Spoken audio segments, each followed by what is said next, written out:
El Señor esté con todos ustedes. Y con tu espíritu. Evangelio de nuestro Señor Jesucristo según San Mateo. Gloria a ti, Señor. Al enterarse de la muerte de Juan Bautista, Jesús se alejó en una barca a un lugar desierto para estar a solas. Apenas lo supo, la gente dejó las ciudades y lo siguió a pie. Cuando desembarcó, Jesús vio una gran muchedumbre y, compadeciéndose de ella, sanó a los enfermos.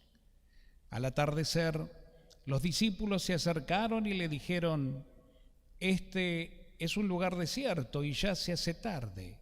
Despide a la multitud para que vaya a las ciudades a comprarse alimentos». Pero Jesús les dijo: No hace falta. Denles de comer ustedes mismos. Ellos respondieron: «Aquí no tenemos más que 5 panes y 2 pescados. Tráiganlos aquí», les dijo. Y después de ordenar a la multitud que se sentara sobre el pasto, tomó los 5 panes y los 2 pescados, y levantando los ojos al cielo, pronunció la bendición, partió los panes, los dio a sus discípulos, y ellos los distribuyeron entre la multitud. Todos comieron hasta saciarse, y con los pedazos que sobraron se llenaron 12 canastas. Los que comieron fueron unos 5.000 hombres, sin contar las mujeres y los niños. Palabra del Señor. Gloria a ti, Señor Jesús. Tomamos asiento, hermanos. Bueno, queridos hermanos, en esta tarde en que, como decíamos, nos reunimos para celebrar la Eucaristía en honor de San Cayetano y pedir su intercesión por el trabajo para todos, nos encontramos con estas lecturas que son las que corresponden a este día, a este tiempo ordinario, y seguimos como primera lectura escuchando el libro de los Números. Y yo creo que tanto el libro de los Números como de hecho el mismo Evangelio son 2 textos donde encontramos bien marcadas las lamentaciones del hombre. Lamentaciones. En la primera lectura, los israelitas que se quejan a Moisés, que se la agarran con Moisés, un pueblo desmemoriado ciertamente, ¿no? Que no recuerda las proezas que Dios hizo en favor de ellos cuando los liberó sin ir más lejos de Egipto. Y abriendo el mar con su poder, los hizo pasar a través de él para llegar al desierto y encaminarse hacia la libertad. De hecho, ya eran un pueblo libre. Y así un sinfín de actitudes o de circunstancias donde Dios sobró. Y ahora, sin embargo, despotrican contra Moisés. Y en lugar de recordar la obra de Dios para obtener libertad y hacerlos un pueblo libre, se acuerdan de lo anterior, de la esclavitud.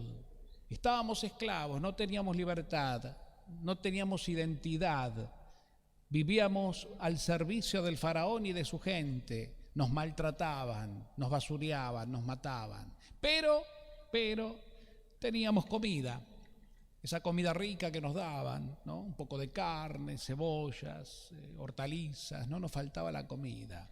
Éramos esclavos, pero teníamos comida, ¿no? Y se quejaban del maná, que Dios en una ocasión les empezó a hacer llover desde el cielo, y aquí explica un poco de qué se trataba, ¿no? A qué sabía el maná, ¿no? Pero estaban aburridos del maná y querían otra cosa, que les cambiara Dios el menú. Y se acordaban del pasado, aunque eran esclavos. Y el pobre Moisés recibe todo eso, recibe ese reclamo de su pueblo y sufre la impotencia. Era muy fuerte la presión. Y en una oración como tantas, dirigiéndose a Dios, le dice: Señor, ¿por qué me tratás así? Yo no puedo más, no puedo con este pueblo. Se están quejando y yo no sé qué hacer, yo solo no puedo. A mí me llama mucho la atención esta frase, ¿no? Solo no puedo soportar el peso de todo este pueblo. Mis fuerzas no dan para más. Y es más, le pide: Señor, si así voy a seguir, prefiero que me mates. Como un hombre sufre, ¿no? Se ve claramente en Moisés un drama de su vida. Se cargó a sus espaldas un pueblo y hoy no puede contra el reclamo de ese pueblo. Y entonces le pide a Dios terminar con su vida. Pero Dios, si seguimos leyendo el texto, mañana continuará obviamente, o ustedes mismos lo pueden seguir en casa, va a obrar y les va a dar las codornices, ¿no? Va a hacer llover una importante manada de codornices que les servirán al pueblo, que se alegrará porque ahora les cambió el menú y volverán a comer carne. Pero ahí no quedará la cosa, sino que el pueblo una y otra vez seguirá olvidándose y por otras razones seguirá despotricando contra Dios y contra el pobre Moisés. Pero es interesante esto, yo me quedaría con esto, porque más allá de lo anecdótico de lo que sucedió, está el agotamiento y la impotencia de un hombre. Y aquí entramos todos. Quien no ha tenido a lo largo de su vida, o de hecho puede estar pasando por momentos semejantes, ¿no? De agotamiento, de impotencia, de tristeza, donde muchas veces le decimos al Señor, ¿no? O le hemos dicho, Señor, ¿hasta cuándo? No doy más, no doy más, estoy cansado, no puedo solo, ¿te olvidaste de mí? En lo personal lo he vivido y he escuchado en el confesionario, como ustedes imaginarán, centenares de veces esta pregunta: el Señor se olvidó de mí, el Señor se olvidó de mí, Padre. No me responde, estoy cansado, estoy superado, superada. La situación que me toca atravesar es demasiado para mí, no la aguanto más. Pero aquí está la respuesta de Dios. Un Dios que, aunque humanamente a veces pasemos nosotros por esta realidad, sigue vivo y sigue obrando. Y nos invita a acordarnos, a hacer un poquito de memoria,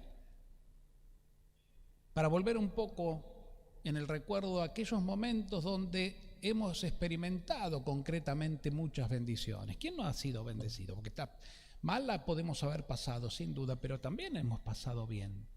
Hemos tenido momentos de gracia. Acuérdense, cada uno verá, el primero que se te pase por la cabeza.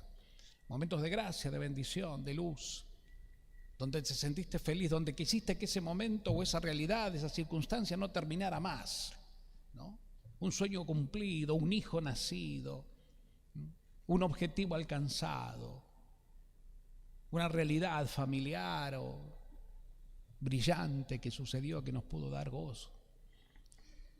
Eso hace bien, porque eso nos recuerda que Dios siempre está y que si bien en la vida hay una de cal, una de arena, la gracia del Señor está y está a favor nuestro. Como siempre lo hemos dicho, un Dios cercano, misericordioso, un Dios que no nos juzga, que nos comprende y que a partir de Jesucristo, cuando se humanizó, se hizo como nosotros, ya nos entiende de igual a igual. Nadie puede decir que Dios está lejos o que Dios, porque tiene una condición divina y perfecta e infinita, no puede entender al hombre que tiene que sufrirla, porque se hizo hombre y la sufrió como tal. Eso es bueno también tenerlo presente, es parte de nuestra espiritualidad. Nuestra espiritualidad cristiana se tiene que basar en la encarnación, es decir, en el Dios hecho hombre que como hombre vivió y sufrió. Y también trabajó con sus manos, como todos ustedes. Trabajó en el taller de su padre, haciendo lo que su padre le enseñó, el oficio de José, el carpintero, ¿no? Que no solamente era hacer en aquel entonces la carpintería como hoy la entendemos, ¿no? De la madera y demás, sino era de alguna forma también vender piedras, ¿eh?, que se esculpían de la montaña para que éstas a su vez sirvieran como base a las casas que la gente se construía sobre roca firme, como ellos mismos buscaban, y así se hacían las ciudades, casas bajas en general, no como las entendemos hoy, pero que necesitaban esos cimientos que los proveía justamente un artesano. Y la artesanía de José y de Jesús era esa, ¿no? Picar las piedras, o sea, armar los bloques y venderlos, más allá de la otra carpintería de madera, que es posible que también la haya tenido. Hoy se lo caracteriza a Jesús al lado de José carpintero con la garlopa, ¿no? Y la lima, y era otro el oficio realmente, mucho más duro desde luego, ¿no? Y el Salmo entonces nos responde en esta línea, ¿no? Escuchen la voz del Señor. Entonces, en el momento de dolor o en el momento difícil, cuando la incertidumbre nos visita, es bueno parar y saber que Dios está, y ahí aferrarse a la fe. Cuando la razón ya no da explicación ni encuentra lógica, cerrar los ojos y sin embargo y simplemente decir: Señor, aquí estoy, en vos confío, y dejar que Dios sea tu luz, que Dios sea tu consuelo, que Dios sea el que se te manifiesta en tu corazón, respondiendo, obrando, acompañándote, porque te entiende y no da marcha atrás, porque es fiel, ¿no? Y en esta dimensión entendemos también la línea del Evangelio. Fíjense, Jesús afligido. Comienza diciendo el texto de hoy que al enterarse de la muerte de Juan el Bautista, Jesús se alejó en una barca a un lugar desierto para estar a solas. No pudo estar a solas porque más adelante nos dice que cuando llegó había un montón de gente esperándolo. Pero la intención original de Jesús era una intención de vivir un duelo, porque se le había muerto o lo habían matado a Juan, a quien él quería mucho. Había sido su precursor, el que le preparó el camino, el que preparó el corazón del pueblo de Israel para la llegada del Mesías. Fue quien lo bautizó y fue el primer testigo de la gran teofanía. Cuando en el agua Jesús bautizado, Juan ve que el cielo se abre y que la voz del Padre dice: este es mi Hijo. Por eso después será Juan quien le dirá a sus discípulos: ya no me sigan a mí, ese que va ahí es el Cordero de Dios, síganlo a él, yo ya cumplí, yo no soy digno siquiera de desatar la correa de sus sandalias, síganlo a él.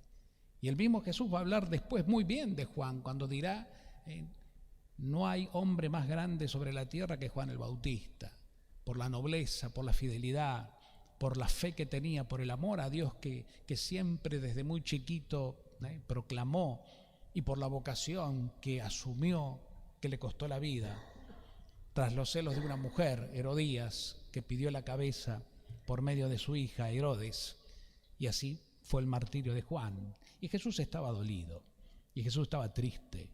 Jesús sentía como hombre que ese amigo a quien él tanto amaba y a quien valoraba tanto, lo habían matado cruelmente y necesitaba estar a solas. Como nosotros, como cada uno de nosotros, ven, Jesús necesitaba estar a solas, llorar a su amigo, ir a Dios, pero es hombre. Por eso decimos que nos entiende, porque él también sintió en su corazón el desgarro del dolor, de la injusticia, de la barbarie, del abuso de poder y de un montón de otras cosas. Pero el Señor, a pesar de todo eso, cuando se encuentra con la multitud, se compadece. ¿Ven? Acá también nos explica como una especie de terapia, que el dolor existe, pero a veces, si bien hay que vivirlo y hay que elaborarlo y hay que respetárselo, también la terapia del dolor es el servicio, ponerte en lugar del otro, aunque el dolor esté. Pero vio la multitud, les enseñó, tuvo compasión porque los veía como ovejas sin pastor, y después, cuando sus discípulos le dijeron despedirlos, no, dijo él, denles de comer ustedes mismos, ¿no? Vamos a compartir lo que tenemos con ellos. Y la bendición del amor hizo que comieran todos y sobrara. Eran más de 5.000 hombres, sin contar mujeres y niños. Hermanos queridos, para ir cerrando entonces, nuestra vida está en esta línea. Otra época, otras circunstancias, otra historia, otra cultura, la nuestra tal vez, sin duda, pero la realidad es la misma. Se repite la historia, solo cambian los actores que venimos a ser nosotros, porque aquellos ya están en el cielo. Pero el Señor sigue estando, vivo, resucitado y resucitador al lado nuestro, pidiéndonos que no nos olvidemos nunca, que no perdamos la memoria de que Él, o como obró en muchas ocasiones prodigios de bendición, lo va a seguir haciendo, aunque hoy nos toque atravesar el desierto o la aridez del dolor. Dios está, Dios está. Y eso también se manifiesta a lo largo de la historia de la Iglesia en grandes hombres que sufrieron pero confiaron y que sintieron en su corazón el latir de Jesucristo. Por eso también se entregaron a sus hermanos, y aquí aparece la imagen del santo a quien hoy recordamos y veneramos, San Cayetano, ¿no? Este sacerdote noble, que venía de una buena familia, era abogado, estaba muy bien preparado, sus padres lo habían hecho estudiar, pero sintió en su corazón el llamado y se hizo sacerdote, y siempre tuvo mucho amor a la iglesia y gran preocupación por las necesidades de la iglesia. Y cuando digo la iglesia institución y la iglesia especialmente pueblo de Dios, que es la verdadera iglesia. Entonces fundó un seminario, fundó una congregación, se dedicó a la formación del clero para que haya buenos sacerdotes bien preparados que puedan pastorear al pueblo necesitado, y también, y de un poco de aquí le viene su fama de providente, ¿no? Atendía a los enfermos y sobre todo a los pobres, a los que tenían hambre, buscando recursos para saciar el hambre de su pueblo, de su gente, de su feligresía, ¿no? La habrá pasado también, sin duda que sí. Incomprensiones, celos, persecuciones, momentos donde no sabría qué hacer para darle de comer a tantos, como le pasaba a los discípulos de Jesús, pero sobre todas las cosas un hombre de fe y de confianza, porque él sabía a quién le había entregado su corazón y en quién había puesto su fe, y por eso siempre fue providente Dios a través de él. Y hoy lo recordamos y lo veneramos como este santo, el santo del trabajo, del pan y de la paz. Bueno, demos gracias a Dios que nos pone este ejemplo, como tantos otros, para animarnos, no solo para pedirle el milagro de un trabajo digno y estable, que está bien y lo merecemos y tiene que ser así, porque el trabajo dignifica y el trabajo no es una obligación, sino sobre todo es un derecho que ennoblece al hombre, es un derecho que lo hace al hombre vivir en dignidad. Por eso cuando un gobierno no genera fuentes de trabajo y más bien alimenta otro tipo de costumbres, de clientelismos, lo único que hace es manosear la dignidad del pueblo para generar pobres y manipularlos según su propia necesidad. Y eso es horrible, eso es antievangélico, eso va contra la voluntad y la palabra misma de Dios. Lo mejor que se le puede dar al pueblo es fuentes de trabajo, educación y trabajo. Y aquí no estamos hablando de política, estamos hablando de la palabra de Dios. En el libro del Génesis, que es el primer libro de la Biblia, ya se lo pone a Dios como ejemplo de trabajador. Dios trabajó 6 días para crear todo lo que hizo, toda la creación, y al hombre también. Y porque creó en la imaginación del autor sagrado, también trabajó, y porque trabajó, descansó, que es lo que todo hombre hace. El trabajo dignifica. Dios trabajó. Y Jesús dice: mi Padre es un obrero que no descansa, porque sigue dando vida, sigue obrando, sigue creando. La creación no fueron 7 días. Así lo explica el libro del Génesis de una manera mítica. Pero la creación, el trabajo de Dios, la gracia de Dios es una cuestión de actividad, es un motor activo que genera vida y creación. El día que Dios deje de crear, dejamos todos de existir. Dios crea. La esencia de dar, Dios da. Es un dador permanente. Es un corazón de amor puro que fluye vida y que engendra vida. Y eso se ve en la creación. La misma creación habla de un Dios trabajador. Cuando miramos un árbol que brota, la savia que corre en el interior dando nuevos retoños y nuevos frutos, cuando vemos una mujer embarazada y un niño que nace, eso es Dios que está atrás de todo esto, generando vida. Por eso aquí también entra el pecado del hombre, que se olvida de todo eso y quiere manipular la creación, haciendo de ella una fuente de recursos materiales para unos pocos. El Papa Juan Pablo II, la primera encíclica que escribió al muy poquito tiempo de haber sido elegido Papa, creo que fue en el año 79 que la escribió, se llamaba Laborem Exercens, que en latín significa, o en castellano significa, el ejercicio del trabajo. Y una de las cosas que dice, muy lindas, entre otras tantas, Juan Pablo II habla de que el hombre, cuando trabaja, alcanza dignidad porque continúa con su trabajo y su labor cotidiana, la obra creadora y divina. O sea, cuando vos te pones a laburar todos los días, en el laburo que llevas a cabo todos los días, estás continuando la obra de Dios. Dios está trabajando en vos.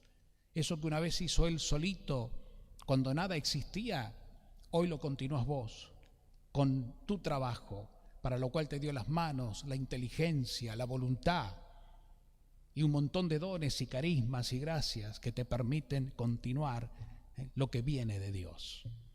Entonces, cuando al hombre se le cercena el trabajo, cuando se le cierran las puertas del trabajo, cuando se le pone palos en la rueda a su trabajo y al fruto de su trabajo, se está pecando gravemente contra el hacedor del trabajo, que es el mismísimo Dios. Ojalá algún día se lo entienda esto. Pero para entender esto se requiere un cambio de corazón, un cambio de mentalidad, lo que se llama conversión. Por eso hoy también es bueno pedirle a San Cayetano, intercede por quienes nos gobiernan y por quienes ostentan en un futuro también el gobierno de la nación, para que realmente nuestra patria sea lo que tiene que ser. Una patria bendita, donde los habitantes abramos también la mente, dejemos de ser, voy a usar un término que algún que otro dice, ¿no? Pero a veces nos pasan las cosas que nos pasan porque nos las merecemos, porque nos cuesta pensar, porque a veces hay mucha cabeza de termo dando vuelta, ¿no? Y cuesta. El país nuestro da para mucho, pero los argentinos a veces nos cuesta realmente reaccionar. Y yo no estoy hablando de nada violento, estoy hablando de realmente una reacción de un buen discernimiento y darnos cuenta de dónde está la verdad. ¿Qué es la verdad? Y quiénes están capacitados para realmente hacer que esa verdad se lleve a cabo. No es tan difícil hacer que un país hermoso como el nuestro tenga lo necesario, porque el país de por sí es rico con recursos naturales abundantes. Entonces tenga lo necesario nuestro bendito país para que la mano del hombre pueda realmente servirse de él y que a nadie le falte nada. ¿Es posible? Por supuesto que lo es. Es tan rico que a veces hasta en los techos crecen yuyos. Fíjense la riqueza que hay. No hace falta sembrar el campo que crece en los... Donde se metió un poco de tierra, cualquier semilla que cayó, brotó. ¿Y cómo puede ser que estemos como estamos? Algo está fallando. ¿Y qué creen que está fallando? Las conciencias. Las conciencias. Hoy es un día propicio para meditarlo y realmente darnos cuenta de la verdad y dejarnos de cosas locas, ideológicas y mediocres o de discusiones inertes e innecesarias para poder realmente dar un paso a favor de la patria, para lo cual hay que rezar mucho, porque esto no se trata solamente de una buena elección, que hay que hacerla, sino pedirle a Dios que toque los corazones de lo que hay, de lo que venga, de lo que sea elegido por la voluntad popular, y de ahí entonces podamos empezar a respirar y a vislumbrar la tierra prometida, porque estamos cansados de tanto desierto nosotros también. Pidámosle a la Virgen, nuestra Madre del Cielo, Virgencita de Luján, patrona de nuestra patria, y al bendito San Cayetano, que nos acompañen con su intercesión, con su bendición, con su protección, que así sea.